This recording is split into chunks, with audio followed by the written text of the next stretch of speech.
Alors toujours au salon de l'habitat et déco de Mâcon, on est dans le pavillon des métiers d'art.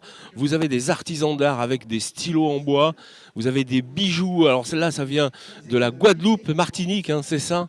Vous avez ici également des boucles d'oreilles, des plumes, etc. Et là, on va vous faire découvrir un personnage. Il s'agit de Christian. Et Christian, c'est notre ami Boom. Voilà, c'est marqué ici. Christian, il fait des boomerangs, voilà. Et figurez-vous qu'on peut faire du boomerang à l'intérieur, c'est ça, Christian? Ouais, ouais.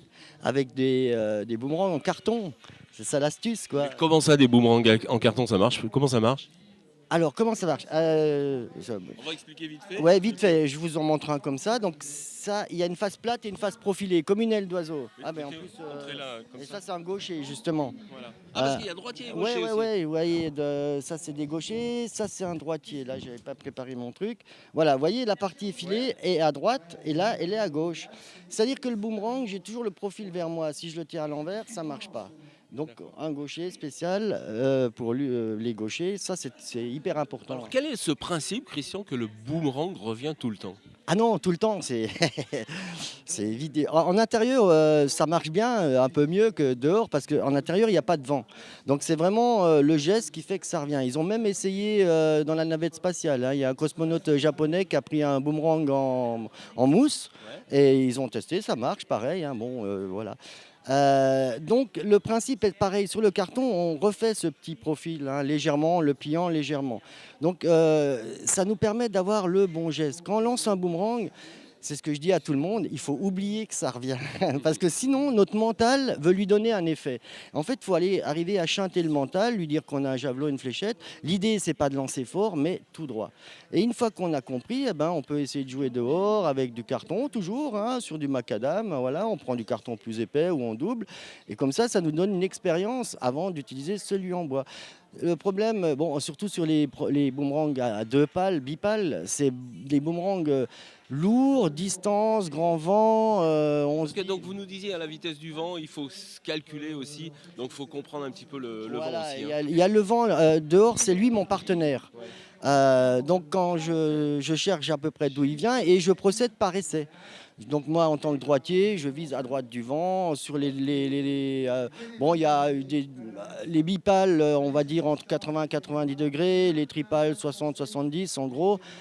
Et Alors, on va s'arrêter sur le bipale et le tripale, parce qu'on peut avoir énormément de pales aussi, enfin 4-5 même, hein. ouais, on peut. En fait, c'est à l'infini. C'est complètement à l'infini. On peut vraiment inventer. On prend un bout de carton, on le découpe. Du moment qu'il y a 3, 4 pales, 5 pales, ça fonctionne. Je vais vous en montrer de toute façon. Et le principe, c'est ça. C'est le profil et après bord d'attaque, bord de fuite et aussi le dièdre, c'est le terme technique qui veut dire la planéité. Plat, légèrement remontant, mais rarement avec une bosse. La plupart des boomerangs, c'est comme ça.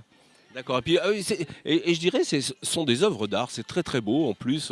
C'est très ludique, donc à travers le boomerang, on apprend plein de choses, quoi. Justement, ce mental, qu'est-ce que c'est? C'est pas nous, hein, Et c'est quoi l'origine du boomerang? Ça vient d'où? ça vient d'Australie. Ouais, Oui, d'Australie, oui. C'était une arme, Non, non, non, ça a toujours été ludique. c'est ludique. L'arme de chasse Killing Stick ou bâton de jet a été utilisée sur toute la Terre. On en a retrouvé en Hollande, au Danemark, en Pologne aussi, entre 11 et 13 000 ans. En Amérique du Nord, ils avaient ça aussi pour la chasse aux lapins. Les Égyptiens avaient le bâton serpent pour la chasse aux oies sauvages. Et la plupart des civilisations ont abandonné dès qu'ils ont découvert l'arc. Donc les aborigènes ne connaissent pas l'arc. Ils ont toujours le killing stick. Ils utilisent un boomerang, par contre, quand ils savent qu'il y a des oiseaux dans un marais.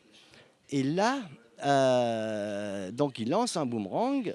Les oiseaux ont peur, ça fait du bruit, et ils décollent, et derrière, ils lancent le killing stick, le bâton de jet, pour les assommer. Voilà. Ça, mais autrement, non, c'est jouer avec le vent. Ah ouais, mais quand ça marche, c'est énorme, hein, c'est incroyable, hein, on- les premiers lancers que j'ai faits, les premiers lancers à peu près corrects, après avoir été le chercher à droite, à gauche, pendant Des plusieurs... kilomètres, hein. Ouais, c'est sportif, hein.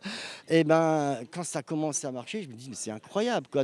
La puissance de notre cerveau, capable de calculer calculer sur une fraction de seconde avec l'appui sur l'air, l'angle au vent, la force aussi. Si je lance trop fort, ben, ça va pas. C'est pas assez fort, ça va pas non plus, quoi. Alors, vous voyez, on n'arrête pas, on peut pas l'arrêter, Christian. Donc moi, je vous invite à venir sur son stand et à aller venir discuter avec lui et puis essayer ces boomerangs cartons. Vous allez voir, c'est assez spectaculaire.